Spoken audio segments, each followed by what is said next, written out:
And let me begin by introducing myself. I'm County Supervisor Joe Simitian.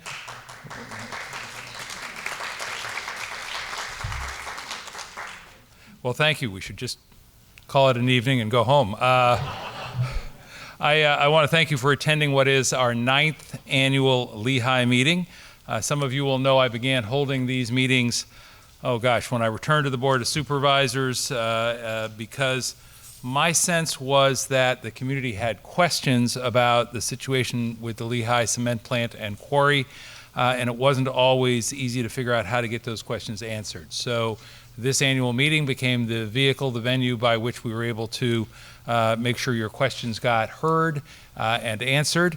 Tonight, my hope is that we'll be able to get answers to pretty much all of the questions that you and your neighbors may have. We have a panel of state and local regulators here to help us provide some of those answers. And after some background remarks on my part, we will get to those questions and answers. But before I jump in, let me say, please remember to silence your cell phones and your laptops if they make noises here in the meeting. And then you won't be glared at by one of your neighbors during the course of the meeting. And to provide a little bit of context, I think it is helpful for folks to understand that prior to my return to the Board of Supervisors back in, 2013, the Santa Clara County Board of Supervisors took two important actions. In 2011, a couple of years before I came back to the board made a determination as to what's known as vested rights. And vested rights were determined by the board and essentially indicated where mining activities could occur on the Lehigh property without a use permit, and where a use permit would simply not be required, as opposed to portions of the 3,500 acre site where there were no vested rights and presumably any activity would require a use permit.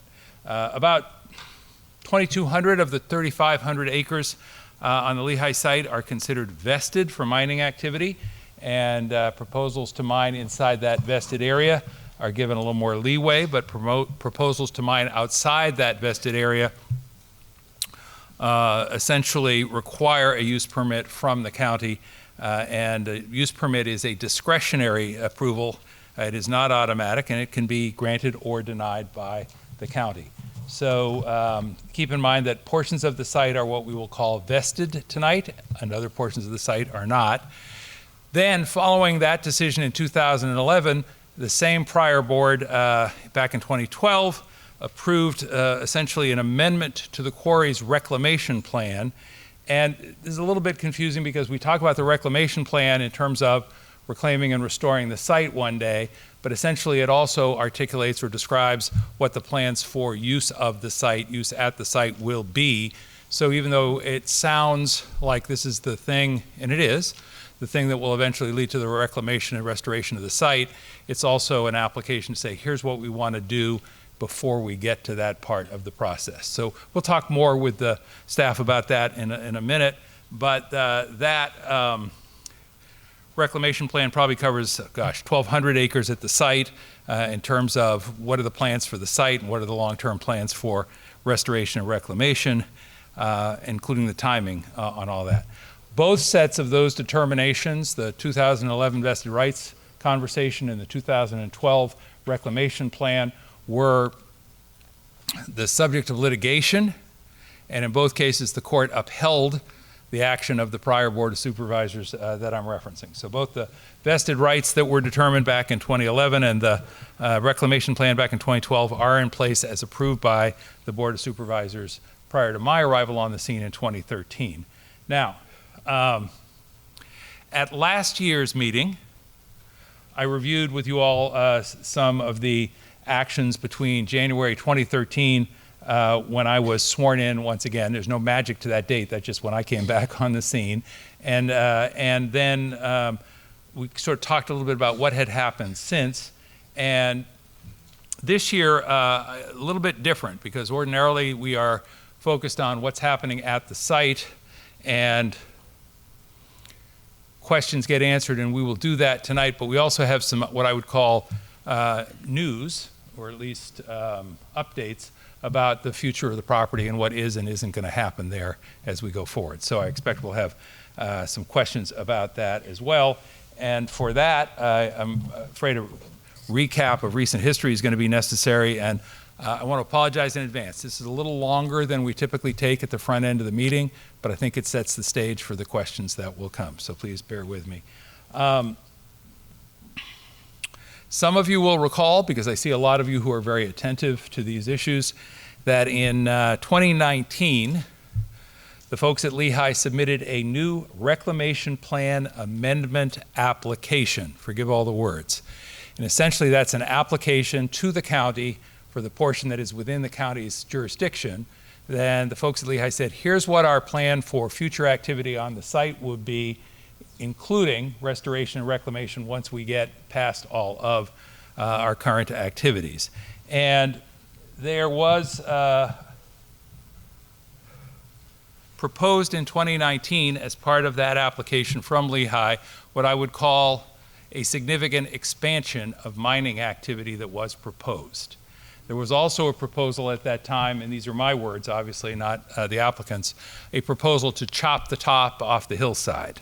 So the application was not only one to expand the mining area because the old quarry was relatively played out, but to also then chop the top in order to expand that mining activity. And not to put too fine a point on it,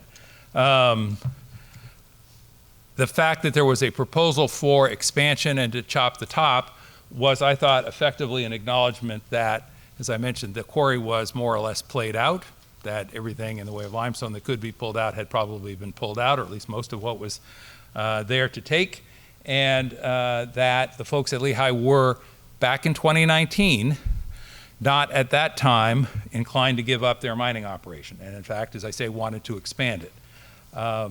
That expansion, as proposed, would have been, what's the right word, inconsistent with the hillside protections that were provided for under the county's easement to protect the hillside. The county had and has, and we'll talk more about this, an easement that essentially protects the hillside. And I was a little surprised, and maybe we can get our staff to talk about this a little bit. When I looked at the application, I thought, well, that doesn't really square with the protection of the hillside that is envisioned by the easement we have. What's that about? And presumably the application was made because the folks at Lehigh were hoping that the Board of Supervisors would be willing to say, notwithstanding the easement that's in place, we're prepared to accommodate that expansion and let the hillside go.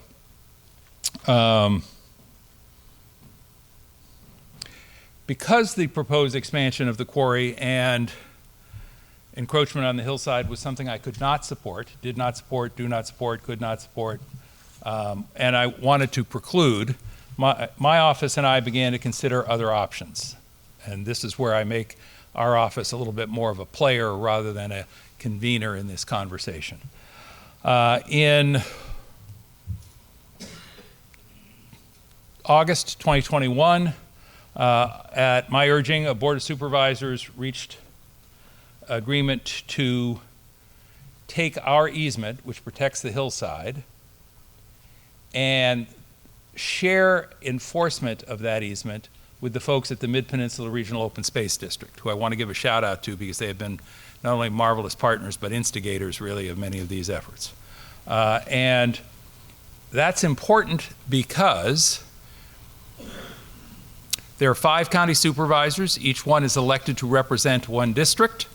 And that means the other 4 county supervisors, good people all, are not directly representative of the area that is covered by the easement, meaning they represent other parts of the county. The Lehigh Quarry is not in their district, or districts, plural.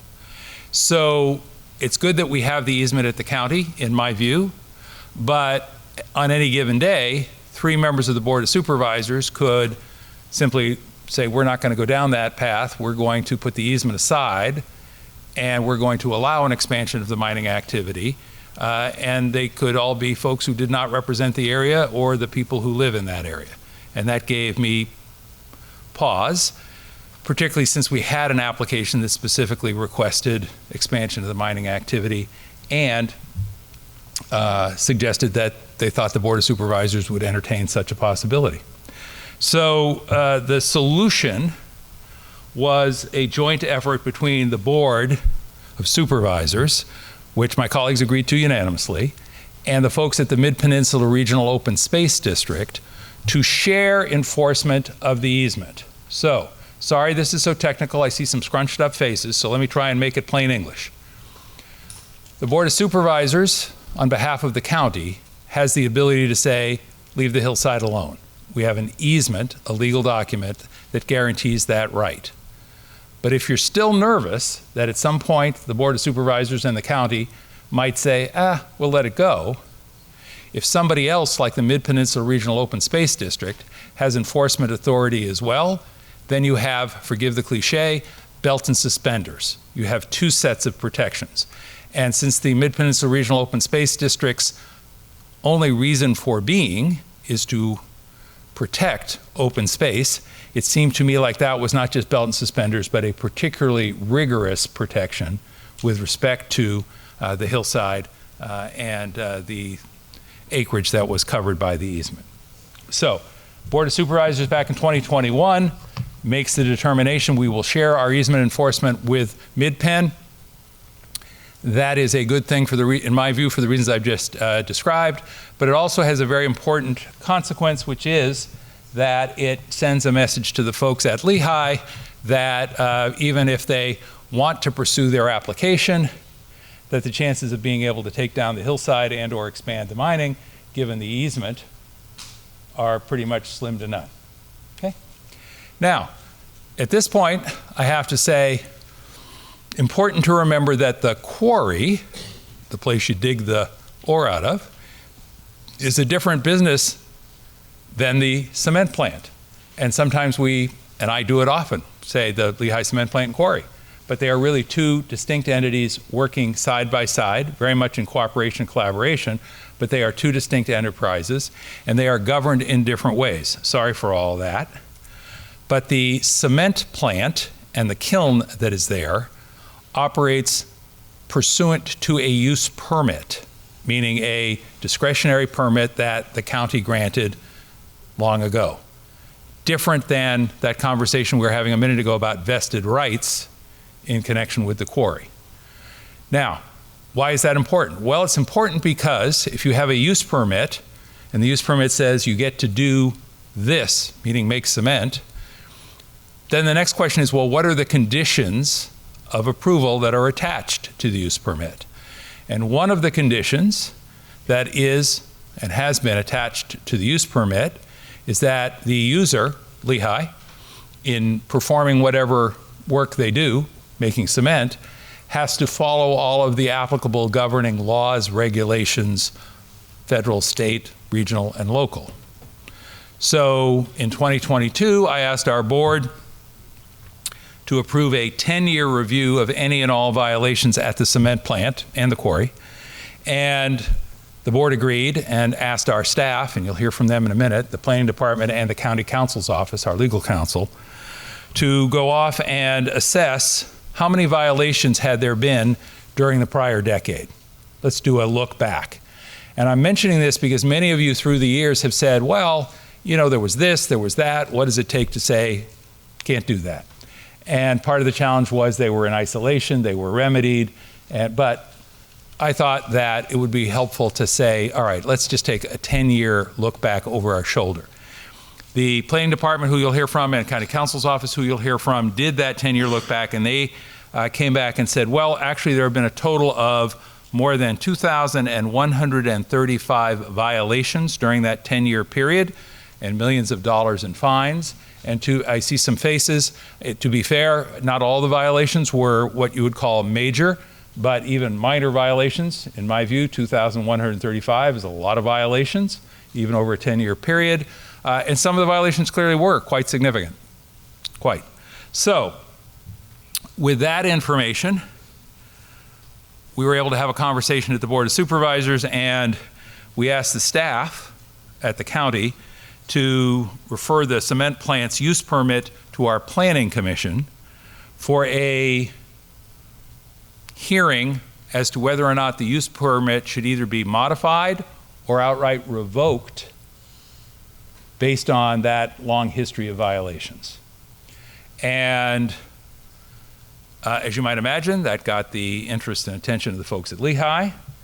And in fact, in November of 2022, they announced that they would be shutting the kiln, the cement kiln, more or less permanently.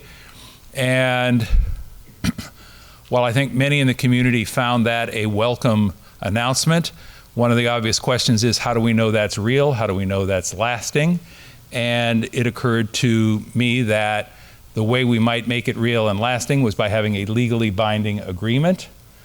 And so after some discussion with county staff, I hopped on a plane, flew down to Dallas, Texas, because the corporate headquarters for the parent company, Heidelberg Materials, is in Irving, Texas, and met with folks there and made the suggestion to them that they might avoid a lot of aggravation and unanticipated consequences by not going through the Planning Commission process, but by simply indicating in a legally binding document that they really were committed to contracting for the permanent closure, shuttering of the cement plant and kiln. Came back, asked our board of supervisors to work with staff to make that happen. And thank you to my board colleagues and thank you to the staff. All of that did in fact happen. And the county was able to negotiate an agreement with Lehigh that permanently and legally commits the organization to shut the cement plant kiln down. And that agreement, I should say, applies not only to Lehigh, but to its, quote, successors and assigns. And for those of you who wonder what those legal words mean, essentially it means even if they sell the plant to somebody else, that the plant stays shut, that the same prohibitions would apply. And in exchange for that, as I say, the issue did not go forward to the Planning Commission and will not go forward to the Planning Commission until at least sometime after the end of this calendar year. So, the kiln and the cement plant kiln activities are now closed. To be clear, there are still some activities at the quarry site that are operating, Lehigh would say, under the quarry's vested rights, involving the processing and sale of existing aggregate. But I think it is fair to say that the abandonment of the old rec plan amendment application from 2019 and the signing of the contract with respect to the kiln signals a new mindset by the folks at Heidelberg Materials, the parent company for Lehigh Cement. We do now have an application from Lehigh. In 2023, they applied for a new rec plan amendment. That application was deemed incomplete, meaning we just need some more stuff. So Lehigh is now in the process of trying to complete their application, which means that the timetable to some extent is in their court. It's up to them how quickly they can move. But we are expecting sometime in the next few months additional materials which would complete the application for a rec plan amendment. And when that happens, it of course will be a matter of public knowledge, and there'll be quite a bit of public engagement, which I'll get to in just a moment. So, sorry for all of that, but as I say, I sort of felt like, since usually we're talking about the state of things at the site, the fact that there are big changes now coming to the site was important to share. Trying to eliminate some of this. One more piece of data that I can share, and again, I can only share information. I can't, speak for the corporate entity that is the applicant here. But earlier this month, in fact, the folks at Lehigh shared with my office that they plan to submit applications to the county this year for permits that would be required to demolish buildings on the property and buildings that are on the property that are associated with the kiln. And in my view, that's a pretty clear signal that Lehigh's intention is to shut down both the mining and cement production at the site if you start to move forward not only with a new application, but with demolition of the buildings that are there. So after 11 years as the county supervisor, this go-around representing this area and dealing with this issue, I feel like we've made some progress. I'll let it, just let that statement stand. Some of you know I've said over the past couple of years I have had 3 goals. I wanted to see the cement plant closed permanently. I wanted to see an end to new quarrying activity at the property. And I wanted the restoration, reclamation, and cleanup of the site to begin in earnest. I think we can say at this point that the cement plant has closed and will stay closed pursuant to the agreement. I think we can say that the quarrying activity on the property has come to an end. And the next big set of questions, which I expect we'll get to in a minute, is around the restoration, reclamation, and cleanup of the site. And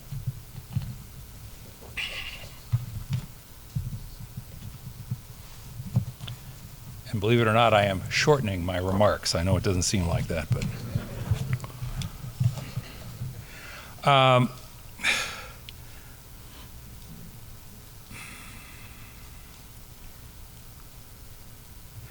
Before I move on to introductions, which I'd like to do, I know that was a lot of information, so I just want to fact check myself with the panel even before we introduce them. Ask the panel if anything I said needs to be clarified and or corrected. And you know, I'm termed out, so you can all feel free to say whatever you want. Anything you want to anything you want to lean in and clarify or correct, because that was a lot of information to stuff into just a few minutes. Okay. We may get some questions here shortly. I mentioned that there is a new, we call it the 2023 Reclamation Plan Amendment Application. That governs not only the restoration and reclamation, but other uses on the site, or will if and when it is approved. I also mentioned that it is incomplete at the moment. So stay tuned. Within a matter of a relatively short period of time as these things go, it should be deemed complete, and then will be subject to a very robust process, and because that's just an application, and that will have to be reviewed by the county, and that will be an opportunity for all of us, all of you, to weigh in and ask questions, to share your comments and your thoughts about what the reclamation plan will entail and will not entail, and we're going to talk about that in just a minute. But first,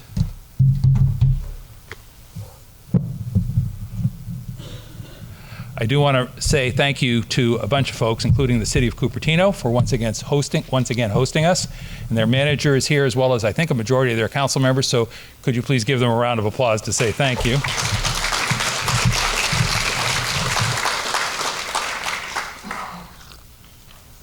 The city has hosted us every year. We have had this annual meeting, and I appreciate that, and I know many of the folks in the community do too, because as we've discussed previously, I never thought it made sense to hold this meeting at 70 West Heading Street in San Jose and ask people from the community to make their way down to the County Government Center. So thank you again to the city for making that possible. I also want to recognize some of the elected officials who have RSVP'd, and if I miss you, please, I will come back to you after I go through the list, but I do think it's important that people know that you cared enough to be here.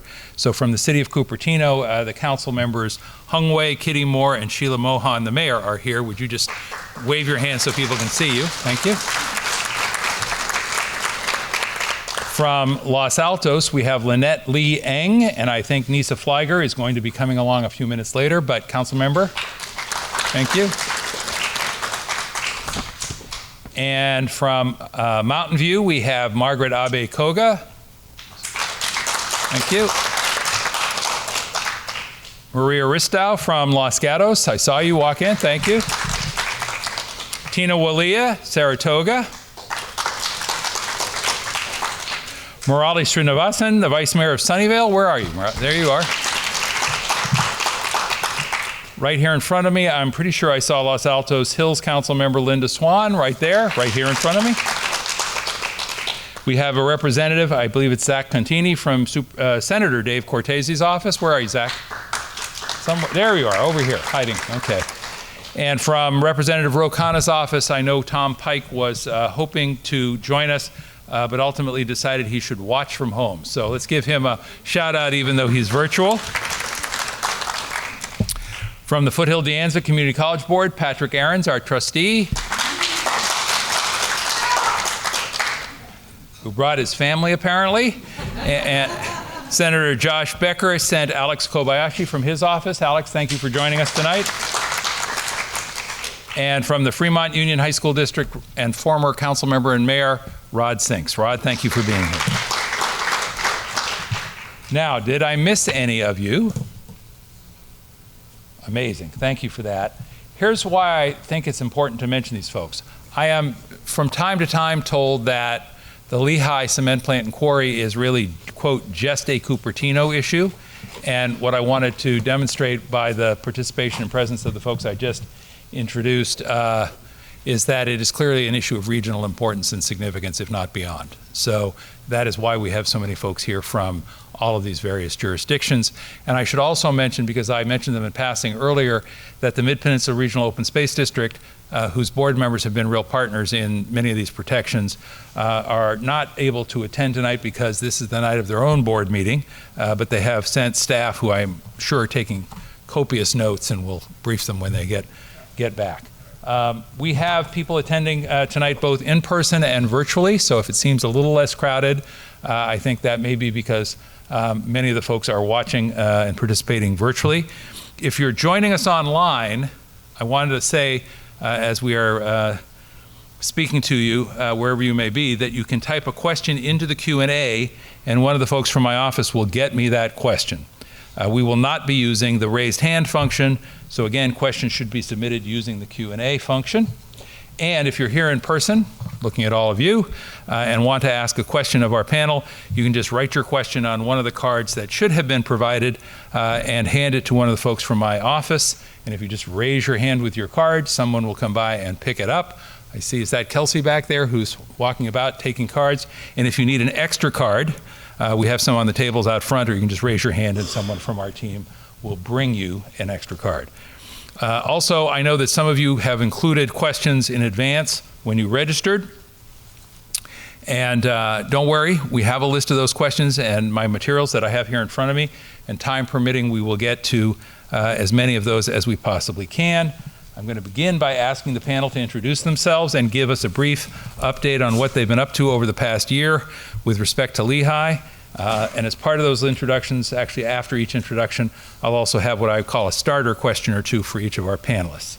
And finally, I should mention that tonight's meeting is being recorded. Thank you again. And will be made available to the public on my website, typically within a day or two after the meeting, and that will be at supervisorsimitian.org. We will adjourn promptly at 8:30. I know some of you are starting to question that. We will adjourn promptly at 8:30 so everyone can get home at a decent hour. And again, thank you for participating. So, to the panel. I want to thank the panelists for attending tonight's meeting because I know this is outside their normal business hours, so we appreciate your participation. Panel members, when I come to you, please briefly introduce yourself, tell us your name, your title if you have one, your agency's name, and then just give us a very brief overview of what it is you regulate at Lehigh, and then I'll have a question or two for each of you to get us started. So we'll make our way through the panel, starting with the Bay Area Air Quality Management District, and then they'll be followed by the Regional Water Quality Control Board.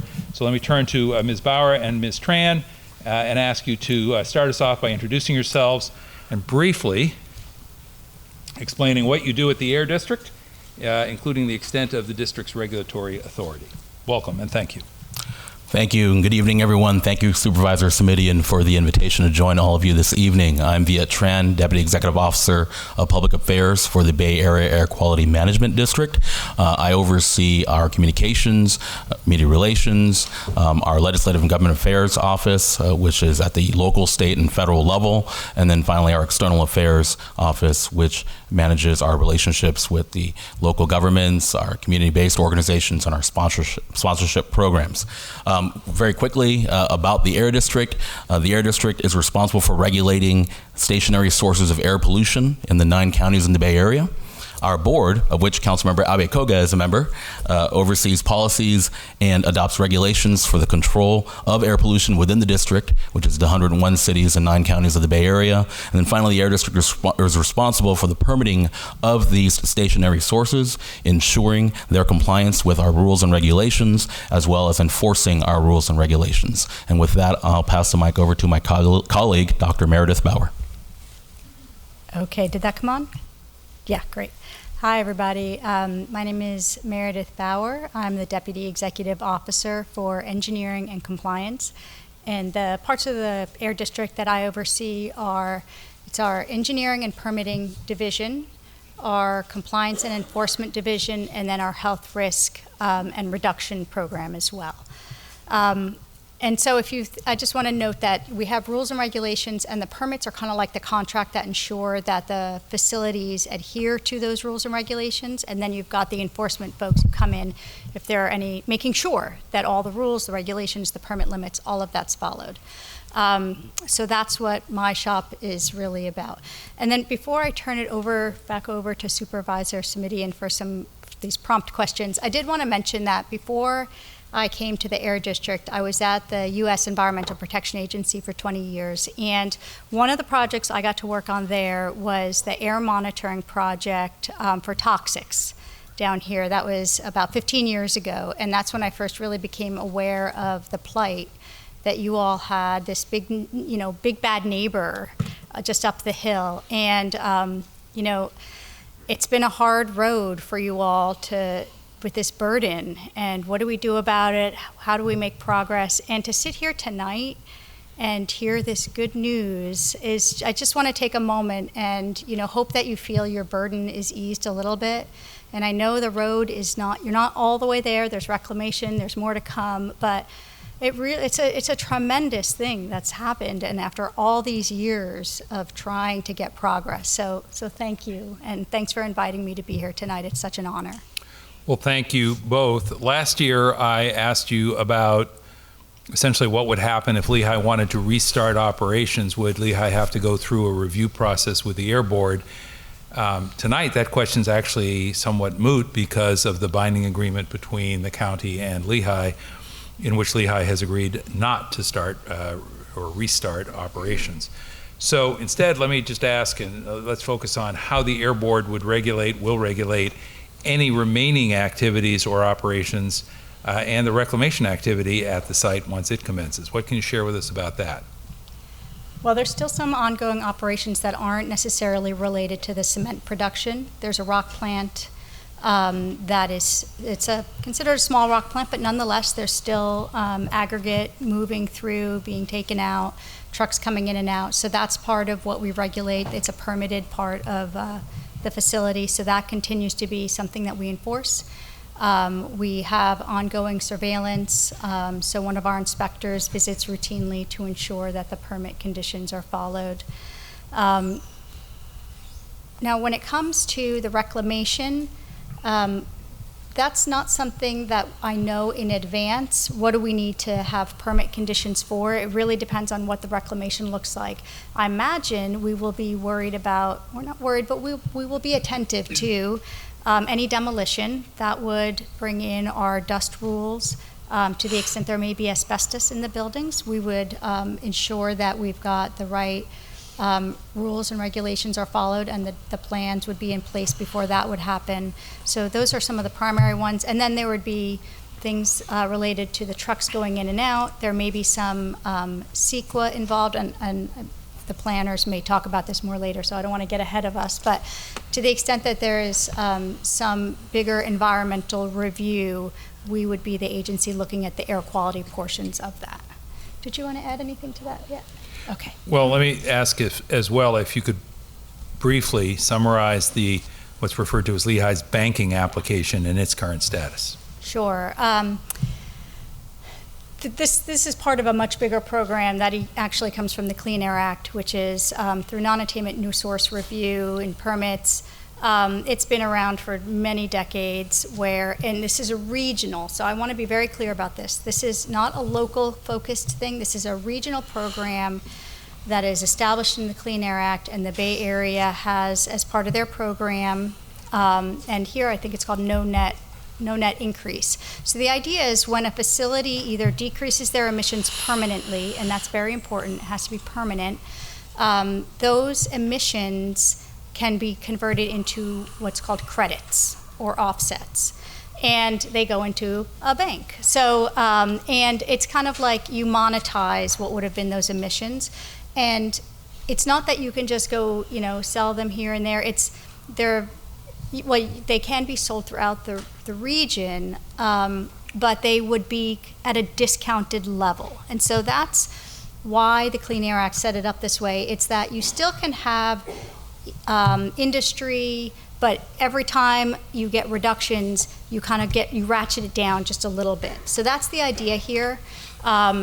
So Lehigh now has these emission reduction credits. They've gone through the Air District's review process. Those credits were issued last November. There was a public review period in advance. They've passed the test in terms of they have to be in addition to reductions that would be required elsewhere. They have to be permanent. We have to be able to quantify them. So there are all these specific requirements, and they've passed those tests, and now they're in a bank. They every year get discounted, so if we pass more stringent particulate matter rules, they don't get to count that anymore, so it comes out of the bank. So every year we go through a process of reevaluating what the credits are worth. So that's what Lehigh has. They're banked. They can sell them. Again, they could sell them up to someone in Richmond or throughout the whole Bay Area. So that's how emission reduction credits work. They're not usually considered to be a local thing. Although I suppose if Apple down the street, I passed 18 different Apple buildings.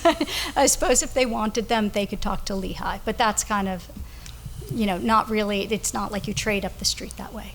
All right, and in case that wasn't arcane enough, your agency's also, and that's on me, because I do think it's an important part of the process, and I appreciate the explanation. Your agency is also responsible for enforcement of something called the Fugitive Dust Rule.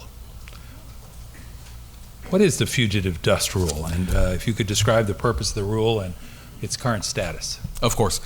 The Air District actually has 4 rules, and we call them rules. They're regulations and rules. And so there's Regulation 9, Rule 13, also known as Rule 913. And then there's Rule 6.1 and Rule 6.6, and then finally Section 301 of Regulation 1.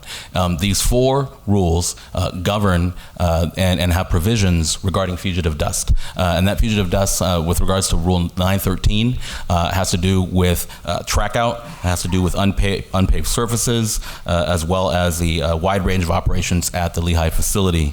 Rule 6.1 limits the quantity of particulate matter, which in this case would be the fugitive dust, in the atmosphere through establishing limitations on emissions rates, concentrations, and visible emissions. And then Rule 6.6 is pertaining to the prohibition of the track out of the fugitive dust, this particulate matter, and it controls the track out of solid material onto paved roads outside of the boundaries of large bulk material sites such as the Lehigh facility, large construction sites, and large distributed surface sites. And then finally, Regulation 1, Section 301 has to do with public nuisance regulation. So if we get a complaint at the Air District regarding a public nuisance of fugitive dust, then that will result in Dr. Bauer's team being dispatched to the location to issue notices of violation. And then finally, there's a portion of the Health and Safety Code of the State of California, Section 41700, which pertains to the considerable number of people complaining. So. All right, thank you. I mentioned earlier that we are anticipating the submission of an amendment to Lehigh's reclamation plan, and the current plan that is in place today calls for using what's known as overburden to refill the pit, meaning there's a great big hole in the ground. There's what I'd call leftovers, and the current plan calls for taking those leftovers and tossing them back into the pit. When they submitted their application back in 2019, which ultimately was abandoned, Lehigh signaled some interest in substituting what's known as clean fill, meaning imported fill, instead of the overburden as the material used to backfill the pit. So ultimately all of this will be discussed and in large measure decided by the process at the county, and we'll talk about that in a minute. But could you give us a relatively high-level overview of how the regional board goes about evaluating what to allow and under what conditions to allow the backfilling large holes in the ground, which is what we got? I imagine there would be a plan about the trucks, the transportation, how it gets in, and then the operations that would be required in order to, so the actual fill itself, you know, that's one part. It depends on what it is. If it's, let's just say it's clean fill, there's no, sometimes you can have some contaminants in fill, so that's something, but let's just say it's not, you know, then it's really, as you move it from a truck into the ground, there's going to be fugitive emissions. And that would be, you know, then all these rules that Viet just mentioned would come into play. Depending on the emissions, I would expect there would be some sort of permit process that we would get involved in that would ensure that limits are followed, permit conditions would be followed. So it all kind of depends on what the plan looks like, how much we're talking about. So, but those are the kinds of, the process would be there's a plan. This would be probably some combination of the planning department and Lehigh working together. And our friends, thank you, because I want to pivot from air to water. Okay. Oh, and there we go. And the San Francisco Bay Regional Water Quality Control Board. We have Ms. Watkins and Mr. Robertson, excuse me. Robertson or Roberson? Either pronunciation's correct. All right. Sir, from the regional, could you share a little bit about your roles at the Regional Water Quality Control Board, as well as the general scope of your regulatory authority? And then I do want to ask you your take on this issue of overburden and the pit from a water standpoint. Welcome. Thank you for having us. Hi, everyone. My name's Jessica Watkins. I work for the agency with a very long name, San Francisco Bay Regional Water Quality Control Board. We're one of 9 regional water boards in California. We also have a state water board in Sacramento, and we're a part of the CalEPA, California Environmental Protection Agency. So we're one of several agencies throughout the state. Our agency in the Bay Area is responsible for protecting water quality, and that includes all of our surface waters and our groundwater. So we have really broad authority. And at Lehigh specifically, well, I guess I should say what I do. I manage our groundwater protection division. Previously, I was a supervisor in our MPDS wastewater and enforcement division. So I've been working with both our surface water and groundwater protection programs. And at Lehigh, at the quarry, we oversee them with 2 different permits. So there's an MPDS permit, and we regulate that through a delegated federal authority. So the federal government has authorized the state of California to issue permits for discharges to surface water. So any wastewater that goes to any surface water in the Bay Area, we would issue an MPDS permit, and then we also regulate them through waste discharge requirements, and that's a fancy way to say a state permit or a permit issued through our state authorities or the water code. And Keith is more of the expert on that permit, so I'll let him speak to that a little bit more. Thanks. Yeah, my name is Keith Roberson. I say Roberson. Other members of my family say Robertson, so it's totally fine. I am the Land Disposal Program Manager for the San Francisco Bay Regional Water Quality Control Board. My section administers a portion of the California Code of Regulations called Title 27. Title 27 is the set of regulations that governs discharge of waste to land. And primarily we're talking about landfills. Most of what my section does is overseeing the operation and closure of landfills. But Title 27 also is broad enough that it includes discharges of mining waste. And so abandoned mines, and there are actually quite a few within San Francisco Bay region, mostly mercury mines, we regulate those as well. And because the Lehigh Quarry discharged waste rock to land, it falls within our purview. We regulate those piles of waste rock. At Lehigh, they're called the material storage areas. There's a west one and an east one. All of that material came out of the quarry pit. So we issue what's called a waste discharge requirements order, and that order is pursuant to Title 27 that I spoke about, and it covers the quarry pit as well as the piles of waste rock, which are primarily the overburden that Joe mentioned. Again, our role is to protect water quality, and we're concerned about protecting Permanente Creek, which is adjacent to the Lehigh facility, but also the water that Permanente Creek flows into downstream, and also groundwater both immediately beneath the facility as well as groundwater that's down gradient. Actually, you'll hear more about that from my colleague at the Santa Clara Valley Water District. But there is this big hole in the ground, and part of the reclamation project states that pit needs to be backfilled. And it seems like the obvious answer would be, well, why not just put back into the pit the material that came out of the pit? First of all, it's not enough, because if you think about it, a lot of the material that came out of that pit has been exported off-site as either cement or aggregate. It was sold off, so there's a net deficit of material. But a lot of the material that's piled up in these waste management or these material storage areas ironically can't go back into the pit because of the selenium concentrations in the limestone. So even though the limestone was what was quarried and came out of the pit, we don't want to put the limestone back in the pit because of the selenium concentrations. But the overburden rock, that's rock that was actually had no real value and is considered a waste material, a lot of that can go back into the pit. But as I mentioned, it's not going to be enough. Volumetrically, it's just not enough. And so in order to fill the pit, there has to be some importation of fill from external sources. And we will be involved in that.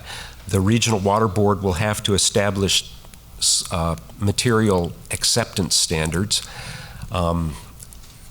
You heard the term clean fill used earlier. We have various terms that we use for imported fill. We're trying to move away from the term clean fill because there actually can be beneficial uses of fill material that's not pristine. It's not completely, maybe you wouldn't want to do organic gardening with it, but it might be suitable for backfilling a quarry pit. But again, the goal will be to protect water quality, both groundwater and surface water. Mr. Robertson, let me interrupt for just a minute. Yep. I served in the California State Legislature during a time when Governor Jerry Brown was the governor, and he had an interesting word. Every now and again, he would lean in and ask, how can we tangibilitize these issues? I'm not sure it's a real word, but that was his way of putting it. And I want to try and make this tangible for the people who are here and who are listening or watching. And I'm going to do it in very colloquial ways, but fact check myself with you again.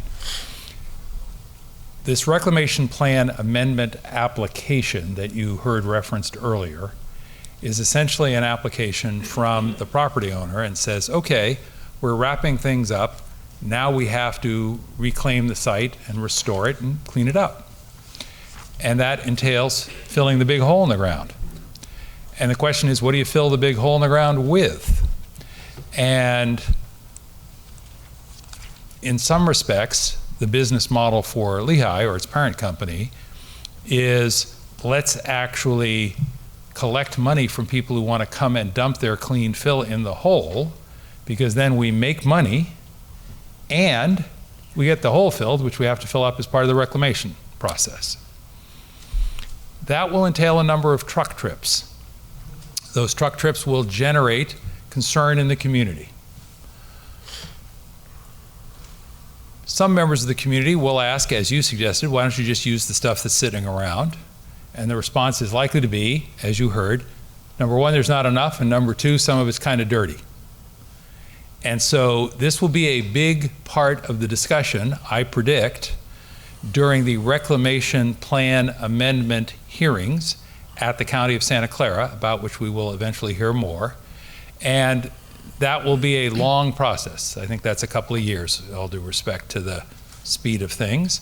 And there will be a community meeting that all of you will be able to attend, that even before the matter is heard at the county. That's part of the process. Then there will be county hearings.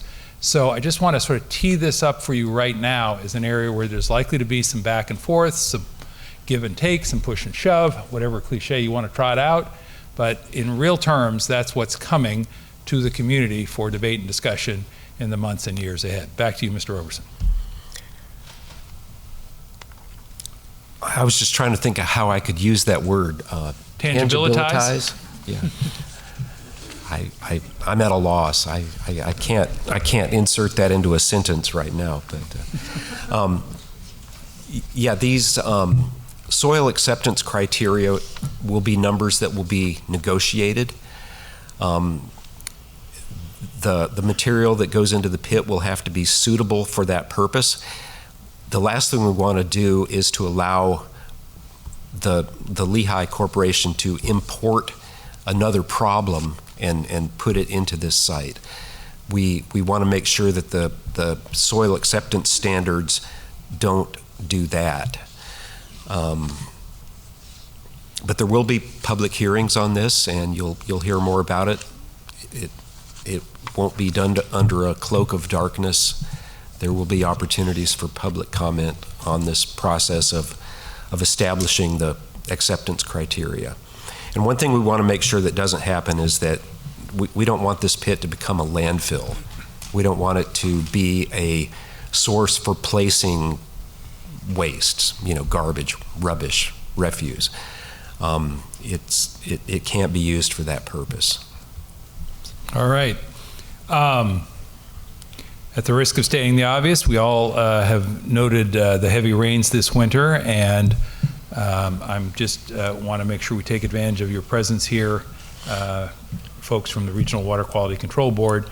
Have there been any water quality violations in the past year at Lehigh that you could share with us tonight?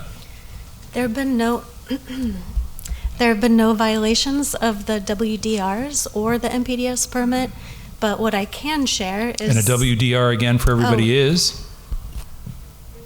Waste discharge requirements. It's pretty much just a permit. It's what Keith was just talking about. It oversees the discharges to land that are occurring at the site and the quarry operations. So no violations, but I'd like to tell you all about 2 enforcement actions. So last year we talked about a 15 million gallon potable water spill to Permanente Creek.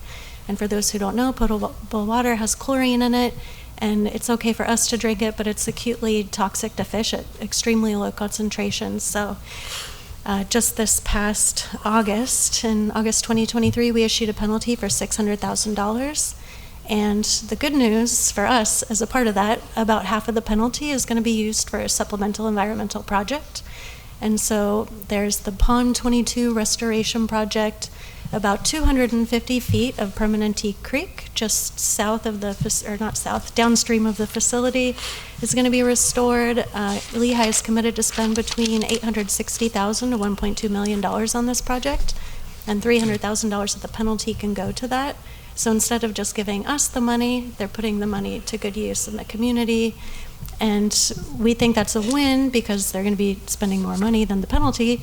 And also, they were not planning on restoring this portion of the creek while the facility was still operating. And breaking news, last week we just issued a penalty for $3,000, and that was for a effluent limit violation in 2022. And that was actually a mandatory minimum penalty that we were required by the water code to issue. And that was for... In April of 2022, they violated a settleable solids permit limit.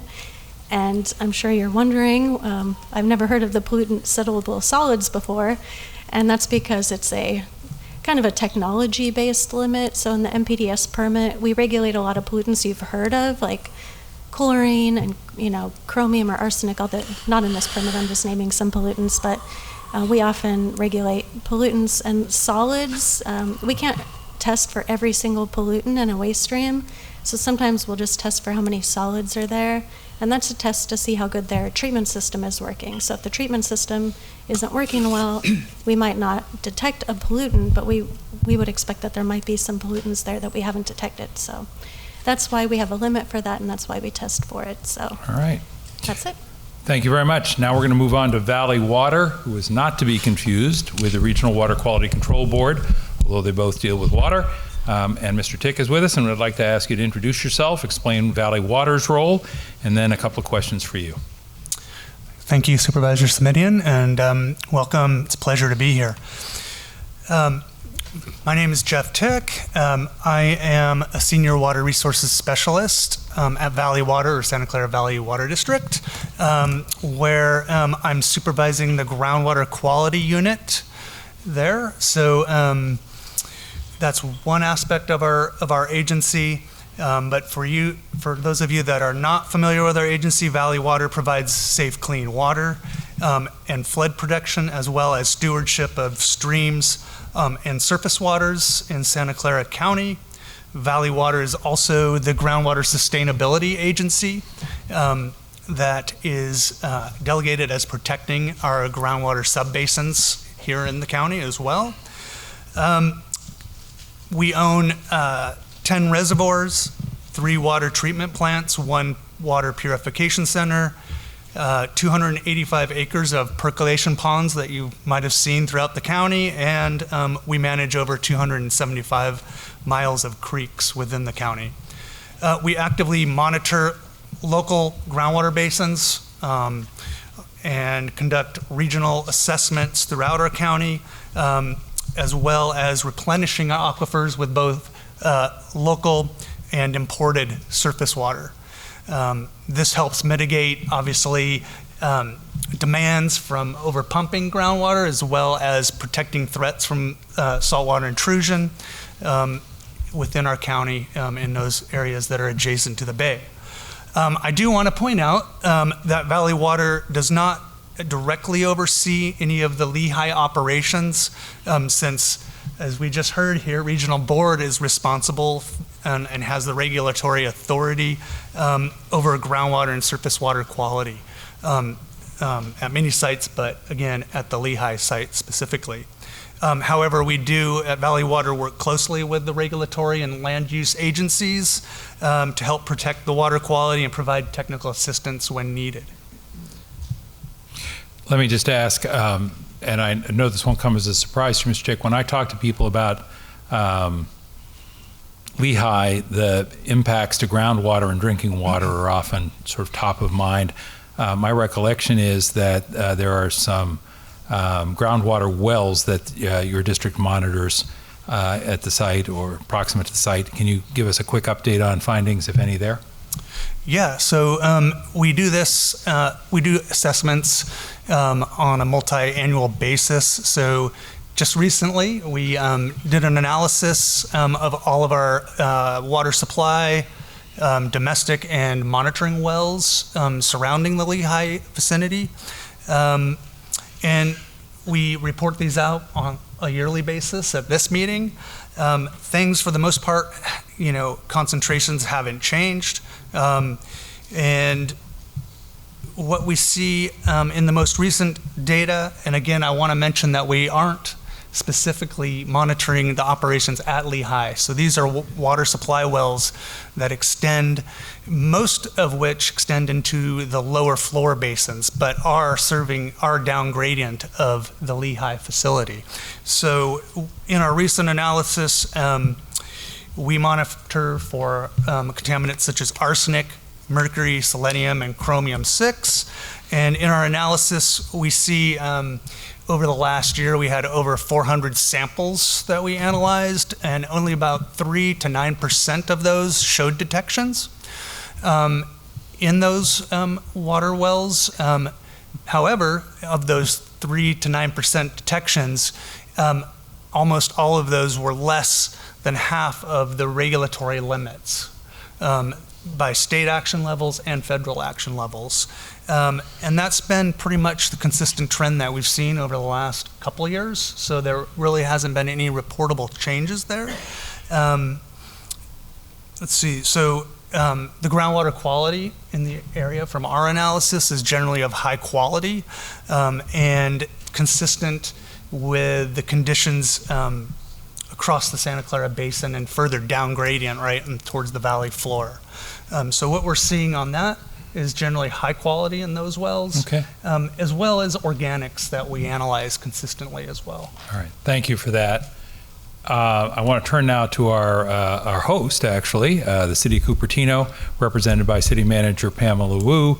And Ms. Wu, as you know, but I want to share with folks here, while we talk about this as a county responsibility because the largest portion of the 3,500 acres is within the unincorporated area of Santa Clara County, there are in fact portions of the 3,500 acres that are in the city of Palo Alto and in the city of Cupertino.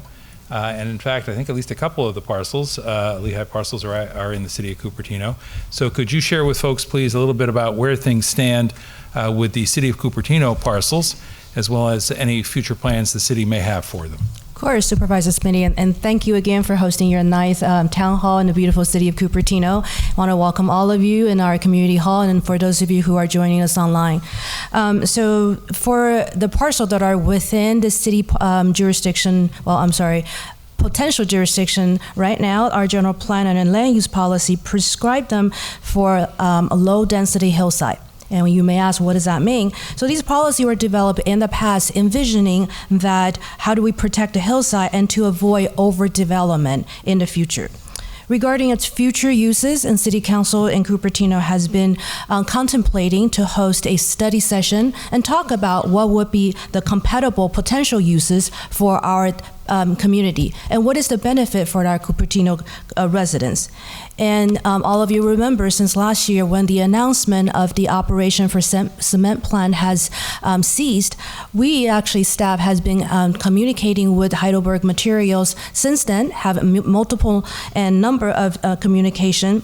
And we're also looking at hosting community outreach programs, opportunities to talk to all of you in the coming month. All right. So to be determined would be the short answer, but also quite seriously an opportunity for folks in the community to weigh in when the time comes to have these conversations. That is correct. Got it. Thank you. Any other matters with regard to the site that the city is tracking closely right now? Of course, over the years, the city has maintained a very active role in the quarry operation, particularly as they impact our health and safety to our residents. For instance, traffic up and down on Foothill Expressway, noise and dust impact to the nearby residents, and etc. Again, like I said, the city and our residents will take an active role in planning the future uses, and through this engagement together with Heidelberg Material, I believe that will come to a compromise future that is amenable to everyone. Thank you. All right, thank you. We will turn now to our County Counsel's office. County Counsel is the legal counsel for the County of Santa Clara. These are our lawyers. Ms. Pianca and Ms. Visters, let me ask the two of you to please introduce yourselves, and then I have a couple of questions for you. Certainly. Good afternoon, or not a good afternoon, good evening. My name is Elizabeth Pianca. I'm an assistant county counsel in the office. And I'm also Elizabeth, but Elizabeth Vissers, and I'm a deputy county counsel in the county counsel's office. All right, thank you. Ms. Pianca, let me start with you. I referenced earlier the county's decision back in 2011 about vested rights. Anything you want to share about what that is and what it means and why it's important? Certainly. So as Supervisor Simitian mentioned, in 2011, the County Board of Supervisors determined that Lehigh holds a vested right over certain parcels that it uses for mining or quarrying purposes. And what this means is that, generally, a use permit under our county code would be required to conduct surface mining operations. But because Lehigh commenced surface mining operations on certain of the Lehigh parcels prior to a point in time when our zoning ordinance required use permit, Lehigh has been granted basically a vested right to continue operations on those vested parcels without a use permit. Lehigh, that determination was made in 2011. As Supervisor Simitian mentioned, there were several years of litigation that was brought against the county. The county's decision was upheld by the court, and that is a final decision and final determination of both our Board of Supervisors and of the court for those 13 vested parcels. Thank you. And I'm just going to interject here, and this is a policy point of view or perspective, call it a small p political perspective as opposed to a legal perspective. The fact that the decision was legally upheld doesn't necessarily mean it was a good decision by the Board of Supervisors. We agree or disagree with our local city council members and our boards of supervisors. This is a decision that was made, as I said, and I make a point of emphasizing before I came back onto the board, it has been a challenge, frankly, because it gave certain rights to the property owner, and that decision was upheld as legal. That may or may not mean you like it or agree with it. It just means that it's legal. And I won't ask Ms. Bianca to wade into that conversation because that's takes me to the next Elizabeth at County Counsel's office. Ms. Vissers, I think you were the lead, if I remember correctly, on responding to our referral about pulling together the 12-year history of violations on the site. Could you give folks a sort of a high-level overview of what you found and summarize the board's direction in response to your report?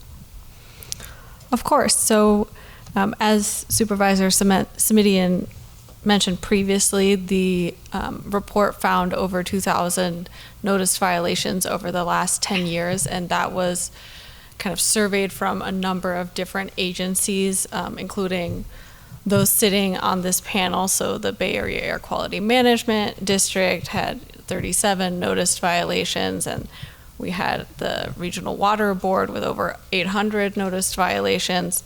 The U.S. EPA, the Cal OSHA, the Division of Occupational Health and Safety, the U.S. Mine Safety and Health Administration with over 700 noticed violations. A couple from the City of Cupertino and our Planning Department, as well as the county's Consumer Protection Division relating to noise violations, and then over 400 violations through the county's hazardous materials compliance program. So in response to this report, as Supervisor Simitian mentioned, we have the quarry. Some of these violations were related to the quarry, but it has a vested right that it operates under. And then we have the cement plant.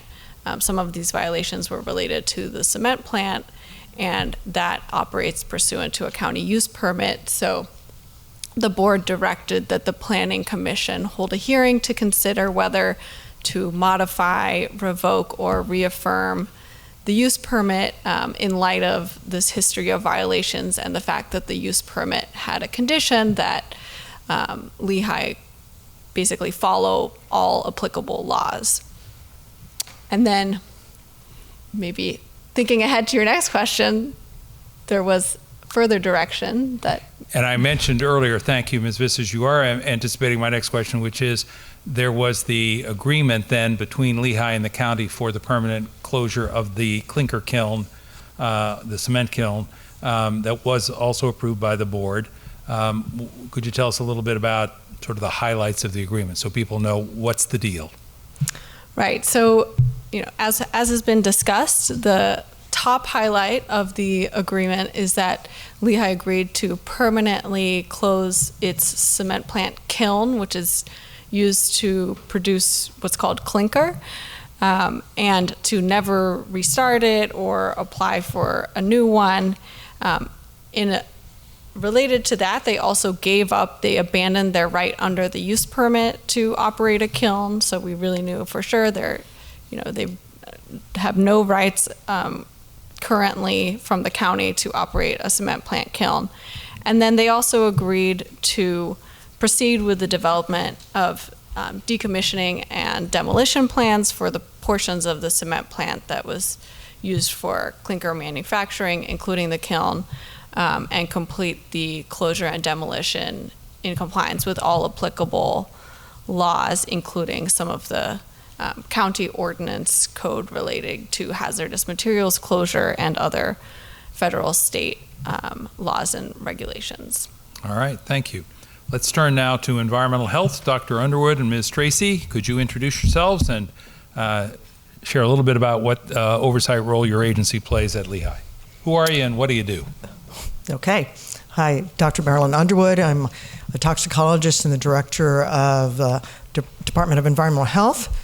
And part of our department has had responsibility for the noise ordinance and responding to noise complaints and a noise monitoring program that did cease in 2022 because we really weren't getting any complaints anymore after the cement plant stopped operating. And we still have not gotten any additional complaints since 2021 about noise there. And then the other function that's still continuing is our Hazardous Materials Compliance Division has oversight of the plant and the quarry, and Joanne will be describing that more. All right, Ms. Tracy? Your group oversees storage of hazardous materials on the site. Could you tell us a little bit about how often you're out there on the site, what materials are out there on the site, and what you're looking for when you are there?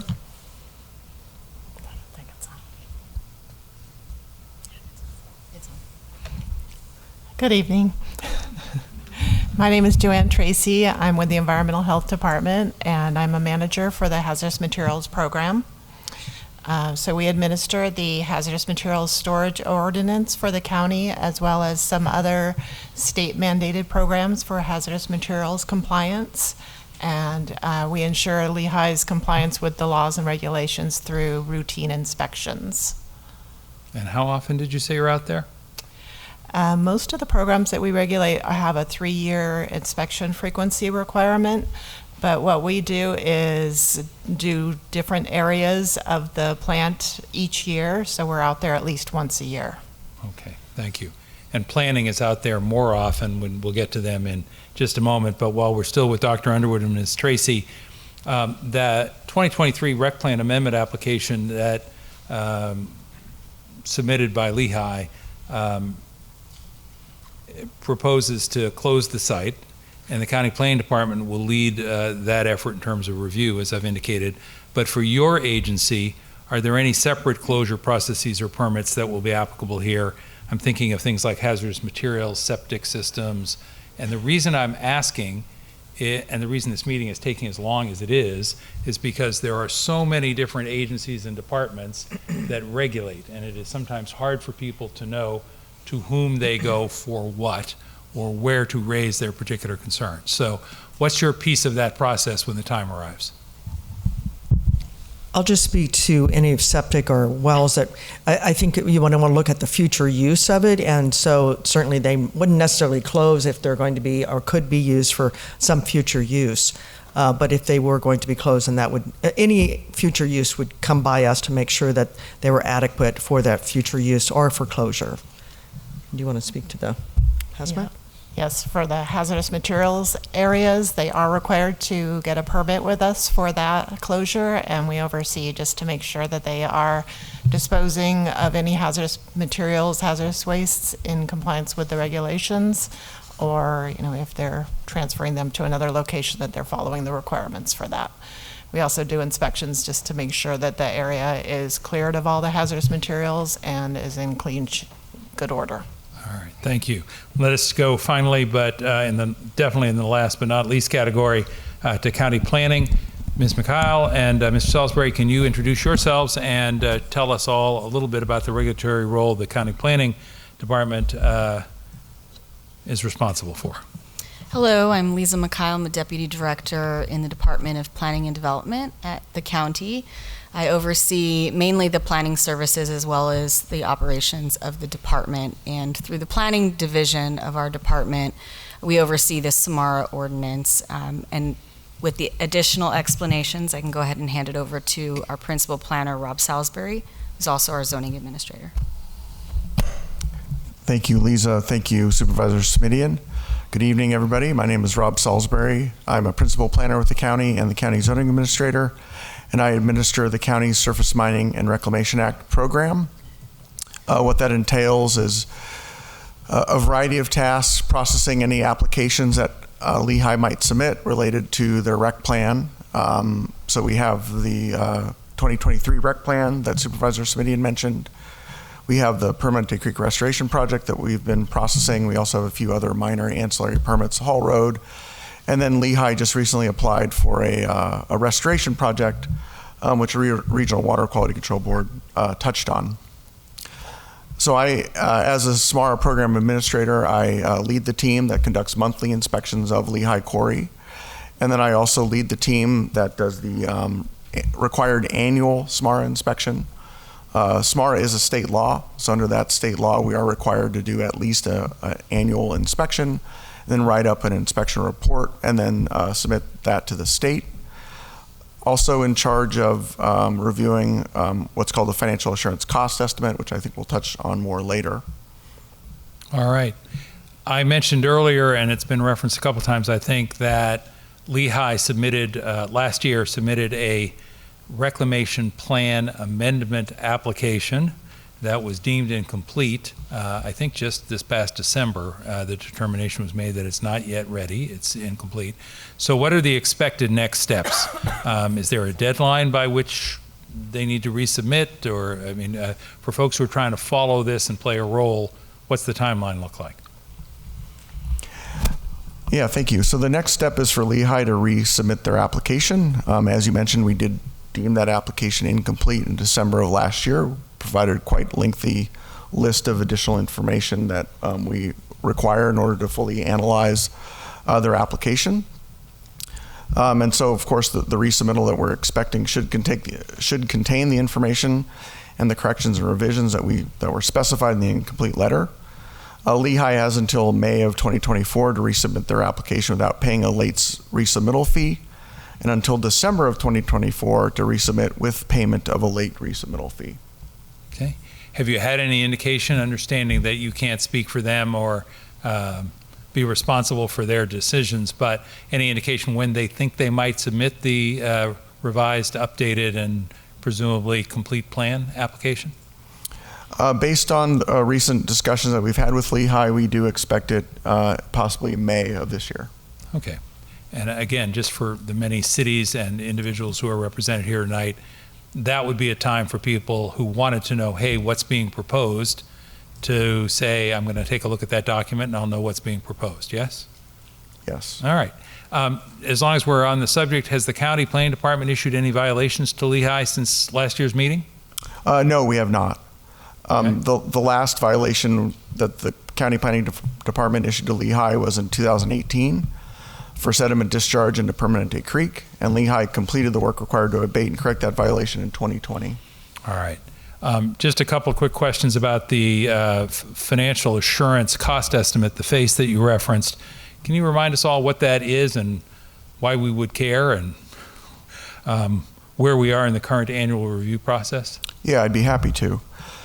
So a financial assurance cost estimate, or a FACE, is an annual estimate of what it will cost to reclaim the quarry to the standards specified in the approved reclamation plan based on the conditions as of when the FACE was submitted.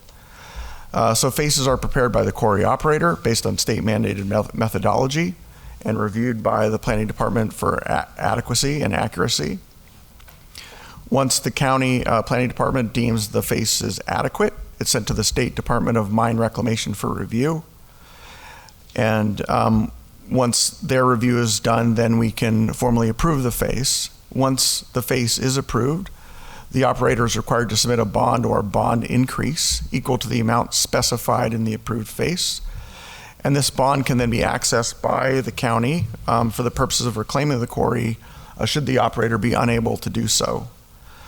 So for Lehigh specifically, the current bond is $67 million and change. And the 2023 FACE that Lehigh submitted estimates that it would cost $77 million to fully reclaim the quarry to the standard specified in the 2012 RPA. That current FACE, or the proposed FACE, was reviewed by the department and determined to be accurate and adequate, and it's currently with the Department of Mine Reclamation for their legally mandated 45-day review. That's the state?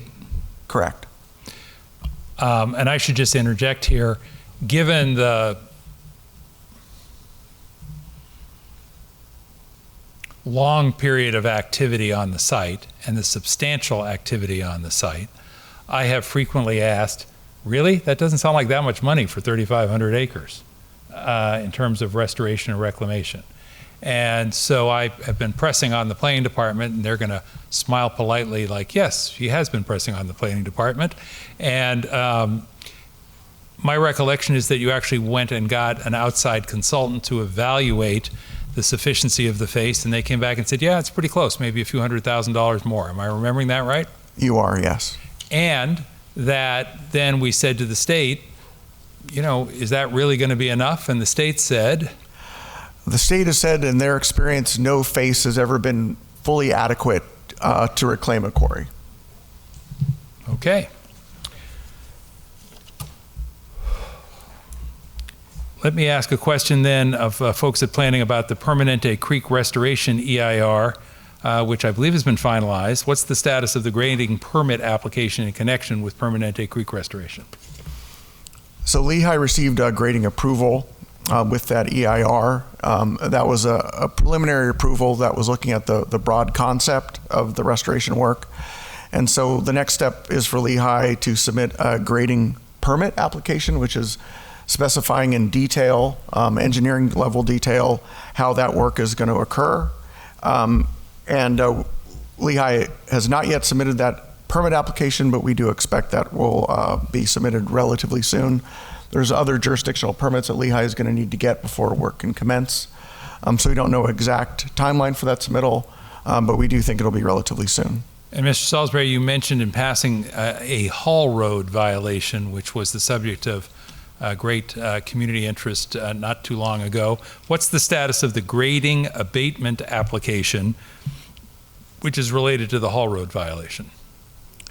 Yes, it is. So Lehigh went through a mandated pre-screening process through the department where they submitted a broad concept of how they propose to reduce the width of that Hall Road back down to its original width as a PG&E access road.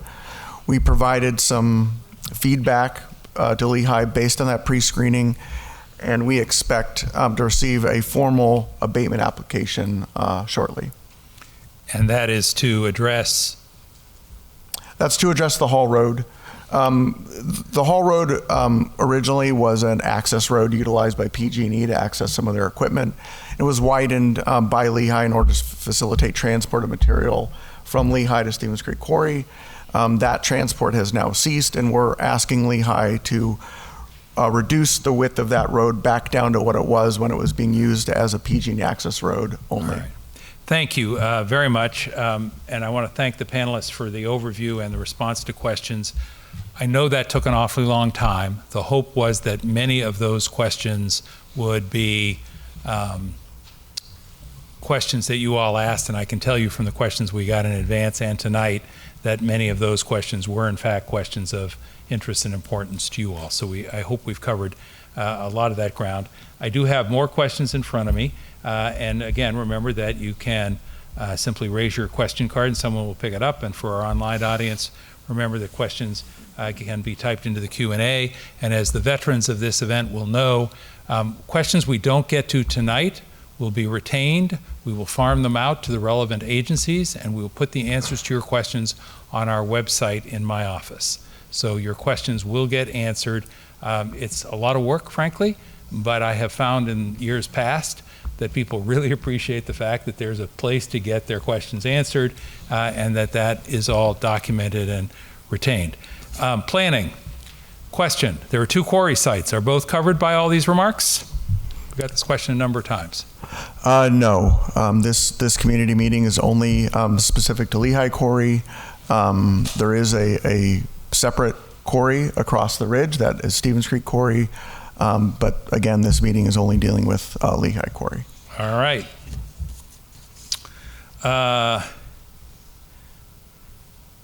question to anyone, and I'll let planning start. If operations are almost ceased, why do we see so many trucks on Foothill Boulevard today? So Lehigh does continue to do some amount of processing and of aggregate from existing stockpiles, but a lot of that traffic actually is coming from the other quarry, which is Stevens Creek Quarry. And this is one of those pretend questions, Mr. Salisbury. Is there any distribution of cement from the site at the present time? My understanding is that there's a limited amount of storage and distribution of cement from the site, but no production. And that's because, notwithstanding the fact there is no production, these are what are known as leading questions for those of you who are following this. While there may not be production, the folks at Lehigh serve as a distribution center for others who leave their cement there, and then it is picked up by others who want that cement. Is that correct? I believe that's accurate. Under their use permit, they're allowed to both operate a cement plant and store cement. So they're continuing that storage use. I'm going to take that question, put it aside, and make sure we get a fuller answer for the questioners on our website, okay? In terms of what's happening. Planning, how much public input will be used to determine the use of the land after the quarry shuts down? So a little bit about the public input opportunities. It's a bit of a hard question to answer. The joke is if you ask a planner any question, it's always it depends, and the answer is it depends. It depends on specifically what they propose and the type of approval process that use requires under our zoning ordinance. Okay. Here's a question to me. Why are we closing the cement plant? Much of this cement is used locally. Once closed, cement will have to be trucked in from miles away. We are exporting pollution that supports our lifestyle into other communities. And I do get this question from time to time. I get some folks who nod and I get some folks who shake their head. Let me give you the answer. The answer is that the folks at Lehigh, parent company Heidelberg Materials, the folks at Lehigh made the decision at some point to sell either their California or Western United States, forgive me, I've never been quite clear, their California or Western United States operations to Martin Marietta. That was their decision. Leaving only Lehigh cement plant here in our area. And I can speculate as to whether that's because they thought it was a particularly valuable asset or because they thought it was a particularly problematic asset. That said, they have a non-compete clause with the folks at Martin Marietta, as I understand it. I have not seen the document. And that said, I think they found it increasingly difficult to operate the plant, which was played out in compliance with the various federal, state, and local laws. And their solution to that was, as I say, to expand the mining operation, not to simply continue what was already there, to expand it in a way that required taking down the hillside. That was not something I could or would support, and I was able to get agreement from my board colleagues that that was unwise. That's why I have some familiarity with the redistribution process that I was leading Mr. Salisbury on, because yes, we're going to continue to use cement in our area. It will be available, as it has been over these last several years, from other sources. In a perfect world, there would be clean, green cement available in every locale. In the real world, that's just not the case. So let me go on to the next question. Someone on Zoom. Has anyone looked into the issue of rates of autism, Alzheimer's, et cetera, in homes along Permanente Creek? Public health issues.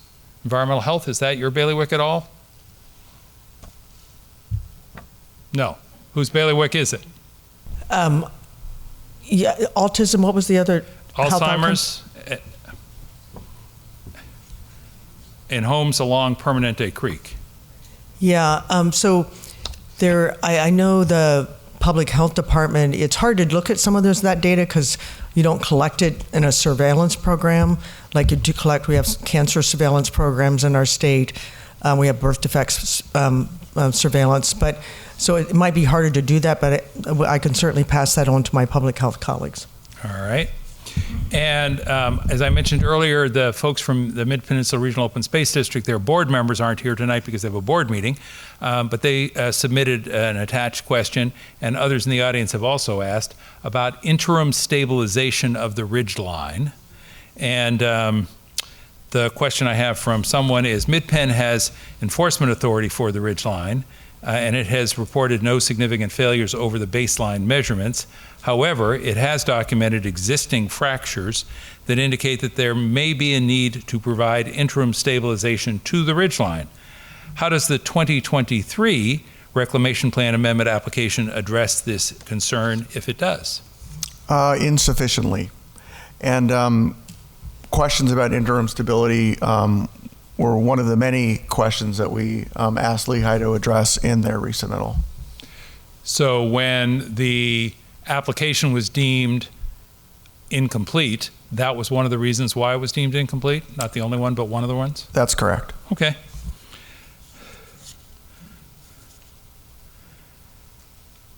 So a question again from Zoom, and thank you, interesting question, I think. What will happen to the material with too much selenium to be used to fill the quarry? So if such material exists and is, I guess, overburdened, and it's not appropriate to toss into the quarry as fill, what happens to it?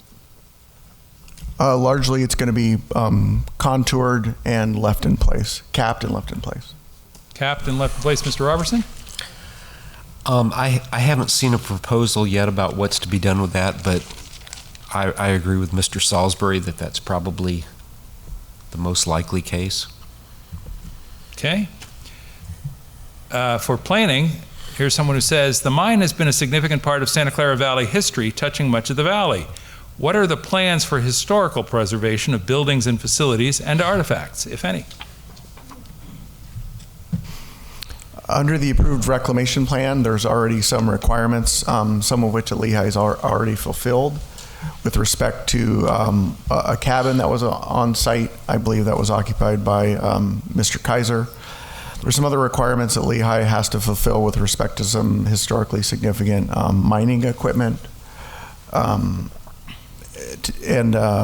be honest, I'm not exactly sure when and how exactly that the mining equipment is going to be documented and preserved. I have to go back and look at the condition.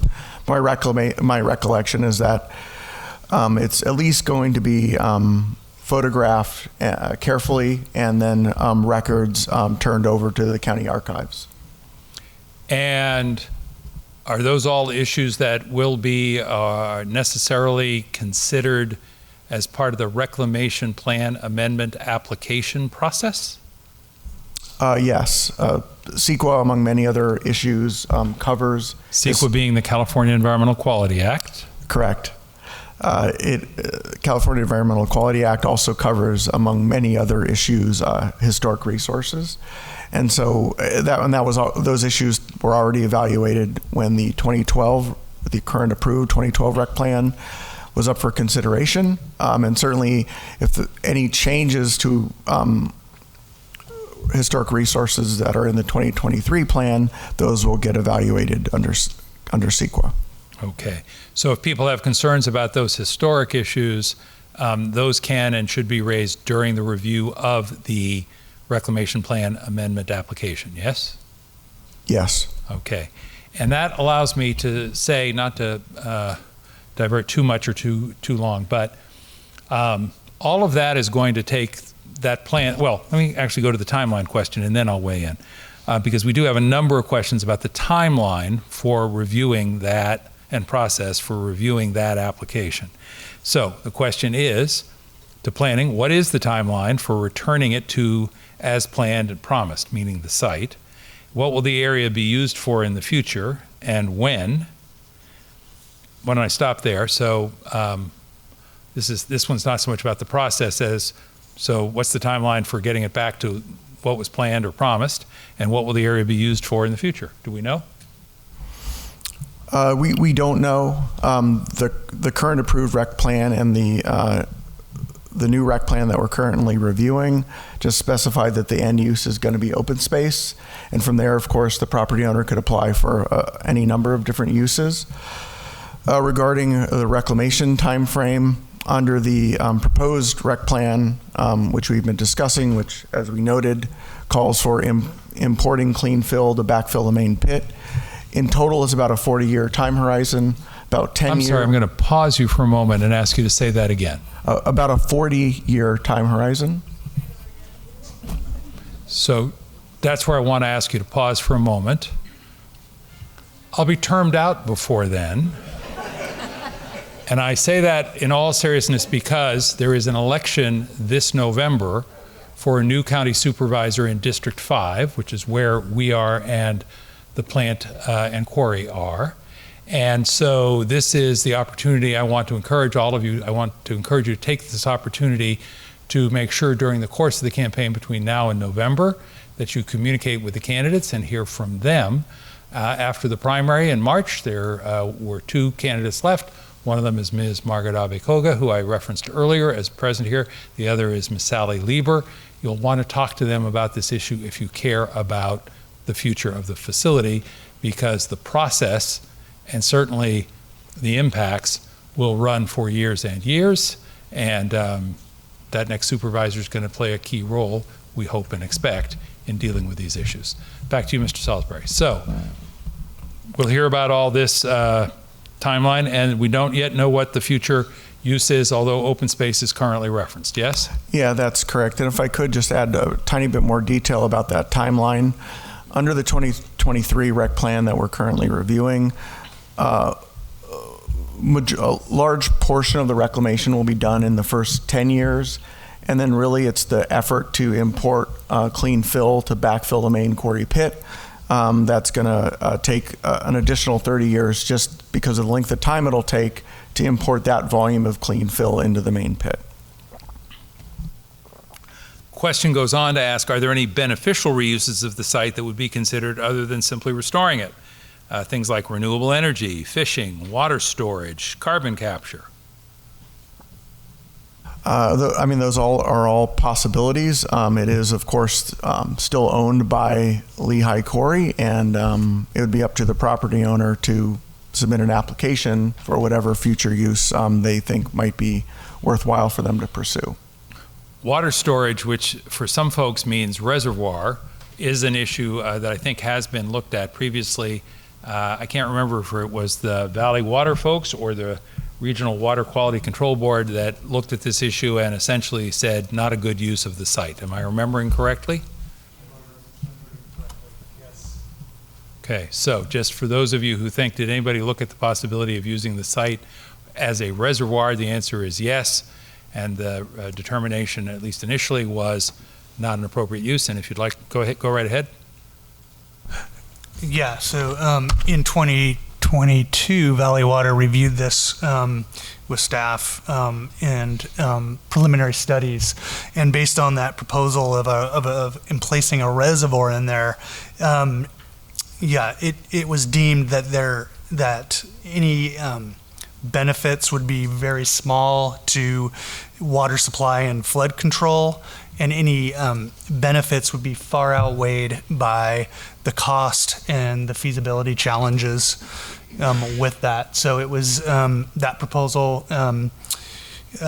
was recommended for no action. Okay. We've received a number of questions. You see the big paper coming out here now about a rail spur that runs out to the cement plant, including interest in transforming the rail spur into a trail for pedestrians and cyclists.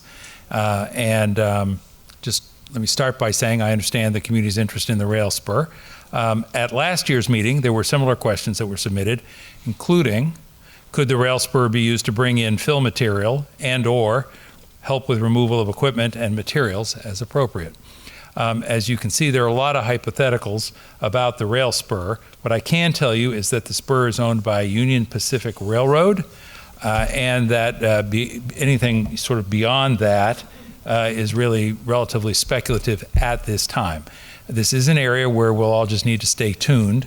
Now is the time to be raising all these possibilities so that things don't sort of, get past the, oh, you should have spoken up way back when point.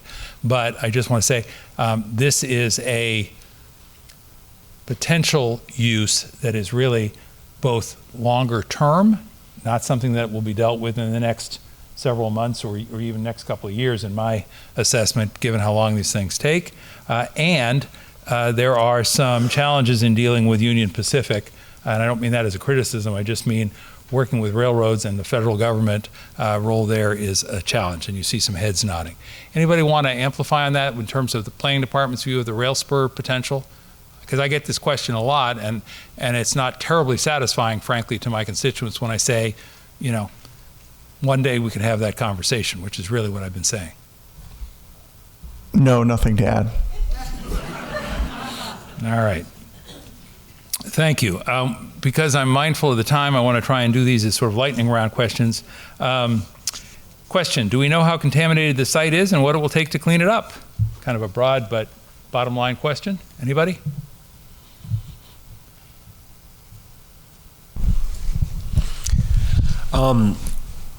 The Regional Water Board regulates the groundwater monitoring program at the site, and we've had numerous years of groundwater data to look at, and the groundwater is in surprisingly good shape.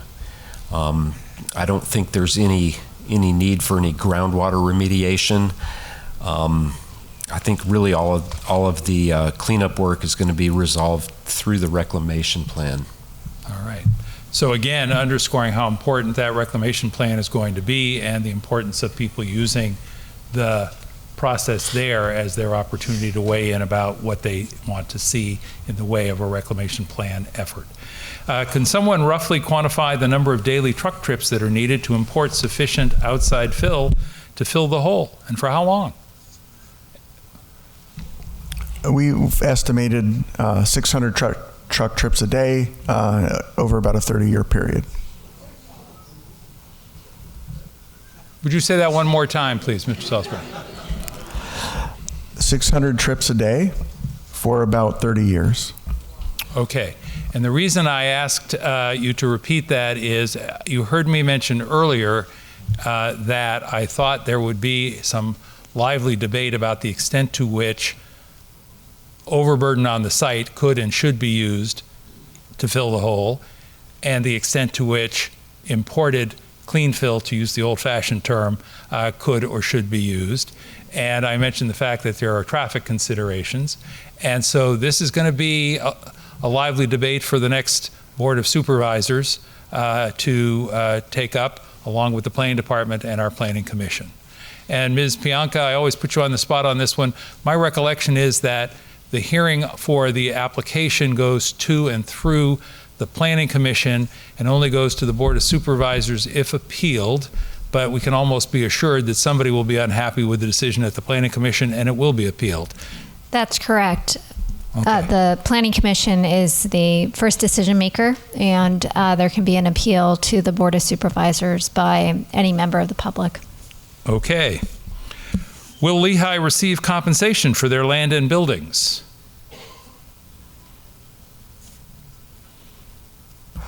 I'm not quite sure the context of that question. Lehigh is still the landowner and presumably would remain the landowner once reclamation was complete. Sure. Can I try out some leading questions on you again, Mr. Salisbury? By all means. If they have some aggregate and they sell it, who gets the money? Lehigh does. If they have a hole in the ground and people pay them to fill it, who gets the money? Lehigh does. If there are substantial scrap assets on the site and they are sold for scrap, who gets the money? Lehigh would, although that answer gets a little bit more complicated because it gets into financial assurance cost estimates. They can get some credits, but in the broad strokes, it's Lehigh. Fair enough. And if there are costs associated, which there will be, with the restoration and reclamation, who has to pay that money? Lehigh does. But here's the trick part of my question. If there are insufficient funds, who has to pay the money? Then we would look to utilize the bond to try to make up for any shortfall. All right. And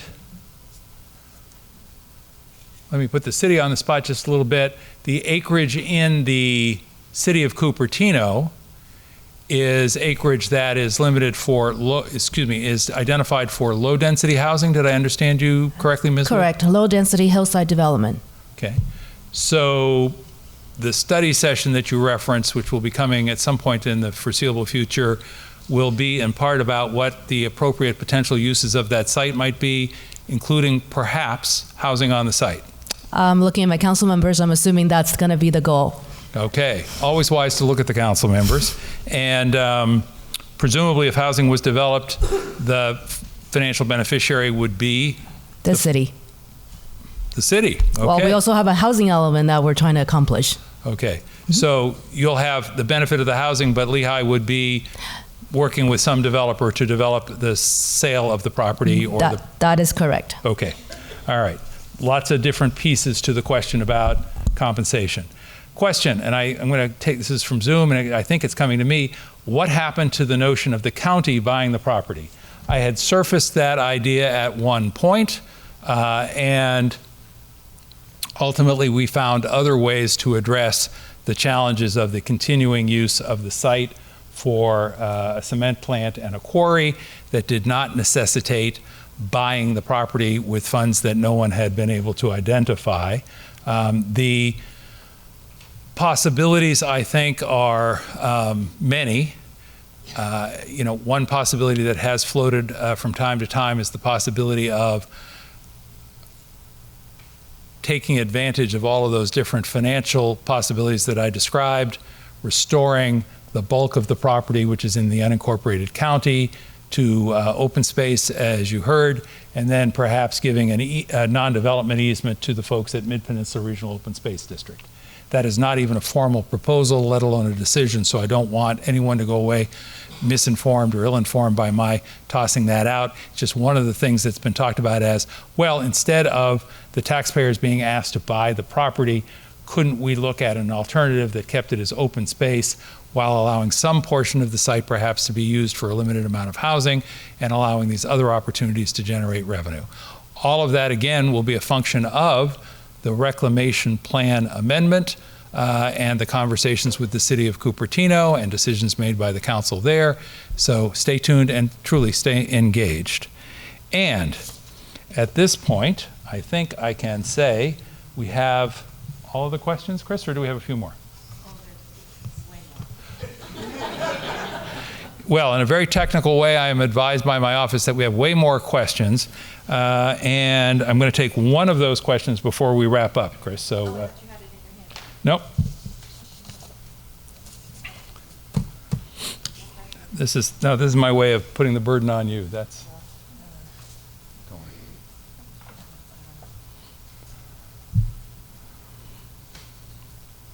What will happen with the polluted legacy structures on the site? Anyone? I'm surmising that that's a question in reference to the industrial facility. In addition to the cement plant, I believe there's a aluminum plant and a magnesium plant, although these were long since closed. So I'm not aware of any pollution per se, but I would imagine as Lehigh develops a closure plan and applies for demolition permits and goes through a closure process with DEH Hazmat, should significant pollution be discovered, they would be required to deal with that. That's the best I'm able to answer. Maybe DEH Hazmat would like to weigh in. And DEH stands again for? Department of Environmental Health. And you are a department with what agency, organization? I know the answer, but go ahead and tell everybody. Santa Clara County. Okay, so not a federal agency, not a state agency, but a county agency, yes? Yes. Okay, just so you know where your acronyms belong. There we go. So if there is equipment or parts of the building that are contaminated, we would require them to be disposed of as hazardous waste, and we would make sure that they present the receipts to show that it was disposed of properly. Thank you. And candidly, when I asked the question earlier about separation of roles, some of these conversations will take place as part of the reclamation plan amendment application process, but some of them are separate and distinct enough that the Department of Environmental Health will be dealing with them. And that's why I mentioned the fact that it can sometimes be hard for folks to know to which person in which agency and which organization they should be talking. And I wanted to highlight the fact for whoever that questioner is and anyone else who has the same question, same county, different offices. All right, and at that point, I'm looking at the clock right back there, which is conveniently placed to remind me that we are running out of time, and I do want to respect that 8:30 p.m. end time. So I want to again thank the panelists for being with us tonight. Their presence, yes, please, their presence was crucial.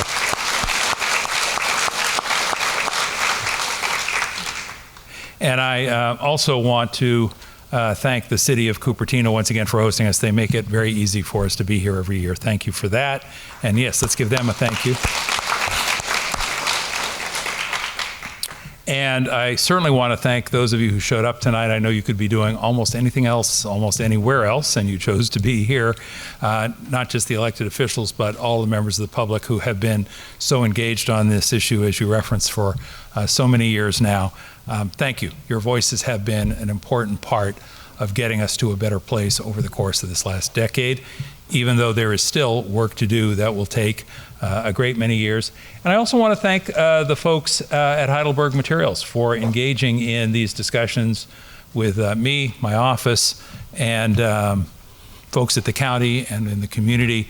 I am hopeful that we are at a new and better place. Time will tell.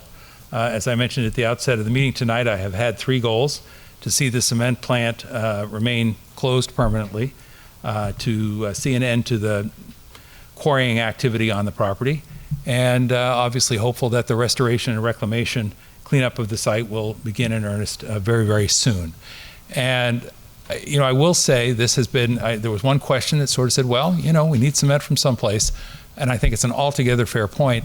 I will say when we held our press conference to announce the Don't Chop the Top effort, I was delighted to have support from elected officials throughout the region. So thank you to the council members and mayors who participated. We also had support from the environmental community. Thank you to them. We had support from our friends at MidPen, the Mid-Peninsula Regional Open Space District. We also had support from labor, from both the Teamsters Union and from the operating engineers. And I like to joke, but I'm sort of full on serious about this. I don't think I've ever had an occasion in my public service career to have a press conference where I had the Sierra Club and the Teamsters Union standing side by side in largely the same point of view about the path forward. And I think there has been a remarkable willingness and ability to come together around charting a new course, planning a new future for the site. As I mentioned earlier as well, if there are questions that are unanswered, and there are, I can see the head nodding, we will make sure that those questions get handed off to the appropriate department or agency, try and get those answers up as quickly as we can. Give us a little time because we want to make sure we get good answers for you to your questions.